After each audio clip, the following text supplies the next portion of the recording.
The heart is like a maze with how complex it is, but it's like that for a reason and everything is placed intentionally. Let's first go to Avea to look at the anatomy of the heart as well as the direction that the blood flows in. On the right side of the heart, we have the right ventricle, which leads to the lower chamber. We have the tricuspid valve, which leads to the right atrium chamber. The superior and inferior vena cava bring blood to the right side of the heart, and the pulmonary valve leads to the pulmonary artery, where the blood is sent out. On the left side, there is also a ventricle and an atrium, but there is an aortic bicuspid valve. There are pulmonary valves on the side, and the aorta is on the top. Deoxygenated blood goes into the right atrium through the vena cava, then goes down the tricuspid valve into the right ventricle. After that, it goes through the pulmonary valve and out the pulmonary artery to the lungs. On the left side, blood comes in through the pulmonary veins, down the bicuspid valve, into the left ventricle, then through the aortic valve up to the aorta. This is Lil Burke again, and I just wanted to point out that it's extremely important that oxygenated blood and deoxygenated blood stay in their own lanes because they both go to specific parts of the body to supply oxygen efficiently and properly. This makes a condition like atrial septal defect, where there's a hole in the septum of your heart, extremely concerning because that means that the oxygenated blood can flow over into the right side of your heart where your deoxygenated blood is. This results in many complications, one of them being too much blood flowing out of your pulmonary artery over to your lungs, which causes hypertension or high blood pressure, which is when your blood pressure reaches 140/90. This number can be found using a blood pressure cuff. To do this, you first put the cuff on your brachial region and then you pump it up with air using the hand pumper until the pressure gauge reaches about 200. You then have the stethoscope on the person's antecubital region and then release the air from the cuff until you hear palpitations or tapping, and that is the systolic blood pressure. And then you keep on releasing the air until you hear the tapping stop, and that's the diastolic blood pressure. Systolic blood pressure represents when your heart is actually pumping and your arteries are expanded, and diastolic is when your heart is more relaxed. To put it simply, blood pressure measures the force of each pulse or beat. You can measure how many times this beat occurs per minute by either putting your fingers against your wrist or right below your jaw and then counting how many beats happen in 15 seconds, then multiplying that by 4. So then you get the beats per 60 seconds or beats per minute.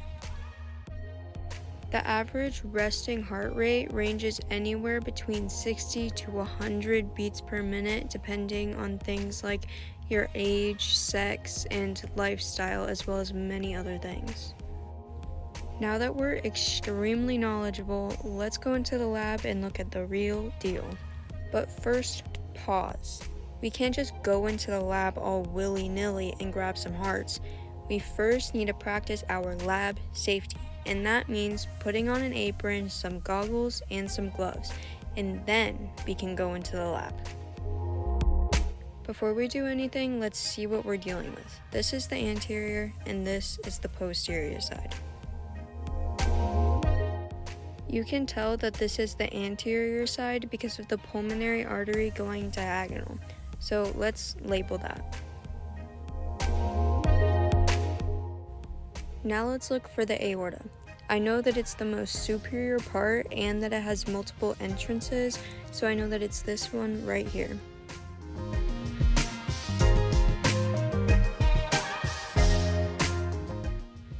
Now I'm going to flip the heart over and you can immediately see this big blood vessel right here. Would this blood vessel be on the right or the left side of the heart? I want you to pause and answer. If you said it's on the left side, then you'd be right because we're looking at the posterior side, meaning we're facing the same way as the heart. Which also tells me that this is the pulmonary vein because the pulmonary vein goes into the left atrium. Now, this blood vessel on the posterior side has two separate openings, so which one do you think this is? Pause and answer. If you said that these are the vena cavas, then you'd be right, because the superior and inferior vena cavas are really just one blood vessel that opens up in two different areas. And those are the 5 blood vessels. Now let's try to see the actual blood flow in the real heart. To represent the path of deoxygenated blood, I took a blue string with a knot at the end and put it into the vena cava, maneuvered it down the right atrium through the tricuspid valve, think tri on the rye, and then I pulled the string out of a slit made previously in the right ventricle for the sake of pulling the string through easier, and then I put the hook down the pulmonary artery through the slit and then hooked the string into it and pulled it right back out of the pulmonary artery, where this hypothetical blood would then go over to the lungs. To show the flow of oxygenated blood, I took a red string with a similar knot at the end and put it down the pulmonary veins into the left atrium through the bicuspid or mitral valve, and then into the left ventricle, where then there's another slit that I could take it out of, and then I put the hook into the aorta and then down the aortic valve out of the slit in the ventricle, and then I hooked the red string on there and pulled it right back up the aortic valve and out of the aorta. Now we can see in the real heart how the deoxygenated blood goes through the vena cava, down the right atrium and ventricle, and then coming out through the pulmonary artery.